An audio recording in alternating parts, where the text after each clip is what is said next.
Semua mujizat dari Tritunggal pasti tipu-tipu. Saya Pendeta Tandonai dari Gereja Alkitab Allah Esa Firman Utama Kaifu. Kembali saya menegaskan Bapak Ibu Saudara supaya kita semua jangan tertipu. Mari saya luruskan tentang mujizat. Di dalam Markus 16 ayat 17 dan 18 sebagai orang percaya. Syaratnya harus orang percaya dulu. Orang percaya kepada satu-satunya Allah yang benar yaitu Yesus Kristus. Ya, percaya dulu kepada Yesus Kristus lalu kita beritakan kebenaran itu yaitu Injil Kristus. Yang diberitakan harus Injil Kristus. Lalu kita diperlengkapi setiap kuasa untuk mujizat. Perhatikan Markus 16 ayat 17 18. Ini mujizatnya orang Kristen nih, ya. Memberitakan Injil dulu itu lebih utama, memberitakan Injil lalu diperlengkapi dengan mujizat. Mujizat itu settingannya Allah. Nanti Allah akan mempertemukan orang-orang yang diizinkan perlu diberi atau perlu disampaikan mujizat kepada dia. Apa saja misalnya tumpang tangan orang sakit sembuh, kemudian bisa mengusir setan, bahkan minum racun maut pun tidak mendapat celaka memegang ular. Artinya apa? Mujizat itu menyertai orang percaya. Ini mujizat yang benar. Kalau sembuh pasti permanen. Ya, kalau sembuh pasti permanen itu mujizat dari Allah. Itu mujizat Kristen. Itu mujizat yang benar Alkitabiah. Mari saya jelaskan betapa Anda selama ini ketipu dengan yang namanya mujizat. Satu, kalau dilakukan oleh PDT atau RM Tritunggal, pasti tipu-tipu, pasti. Tidak ada mujizat dari Allah melalui Tritunggal, nggak ada. Ya, jadi mujizat dari mana? Iblis 100%. Nabi palsu, Mesias itu Allah, Mesias palsu artinya Allah palsu. Allahnya saja Tritunggal, pendustanya saja dari Tritunggal. Mana mungkin dia bisa bermujizat? Lalu mujizatnya di Alkitab disebut sihir. Simon tukang sihir. Kisah Para Rasul 8 ayat 9 sampai 12. Jadi kalau ada yang menawarkan mujizat diberkati Yesus, diberkati Yesus, lihat dulu PDT-nya. PDT-nya saja Tritunggal, mustahil mujizat itu dari Allah. Tipu-tipu dia. Ya contohnya Reinhard Bonnke dulu, sekarang ini masih Benny Hinn. Lalu di sini ada yang Simon tukang sihir.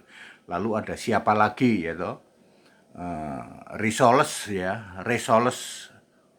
apa yang jualan Resoles sama kue Lopez itu, Resoles Lopez itu juga mujizat, tipu-tipu, pasti tipu-tipu. Ya, pendustanya saja dari Tritunggal kok. Tidak mungkin Tritunggal bikin mujizat, tidak mungkin. Kalau toh bikin mujizat, mujizatnya dari iblis yang dia sembahkan Tritunggal. Permanen nggak Pak sembuhnya? Kagak. Itu hipnotis atau sihir.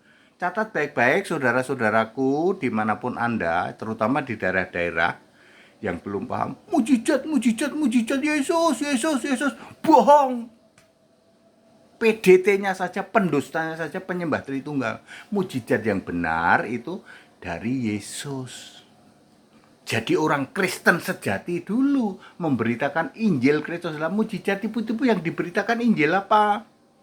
Malah nggak beritakan Injil Pak. Tahu-tahu datang Anda sakit apa? Sentuh-sentuh, jatuh ngegeledak, ya itu sihir. Betul? Pernahkah para yang mengadakan mujizat itu memberitakan saudara-saudara, satu-satunya Tuhan Allah itu Yesus Kristus? Pernah ngomong gitu? Paling-paling Yesus. Very clear, mujizat dari Tritunggal pasti dari iblis dan tidak pernah permanen. Itu ayat Alkitab. Kalau ada PDT pendusta Tritunggal bisa bikin mujizat yang bukan sihir, ya, maka Alkitab bohong. Ya, Alkitab bohong dong bahwa mujizat itu hanya untuk orang percaya.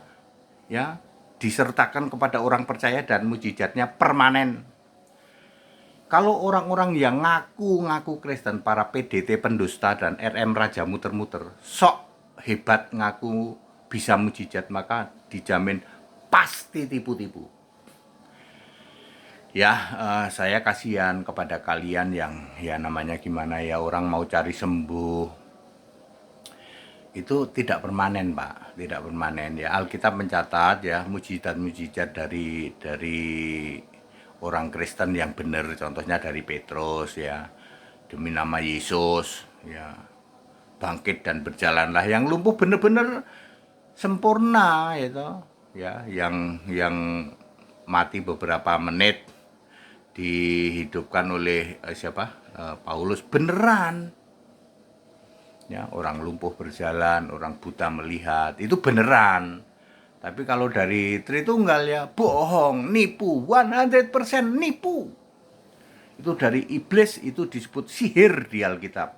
Kisah 8 ayat 9 sampai 12. Jadi kalau ada Tritunggal bisa bikin mujizat, maka Alkitab bohong. Mujizat yang dari Allah hanya berlaku dilakukan oleh orang-orang percaya. Markus 16 ayat 17-18.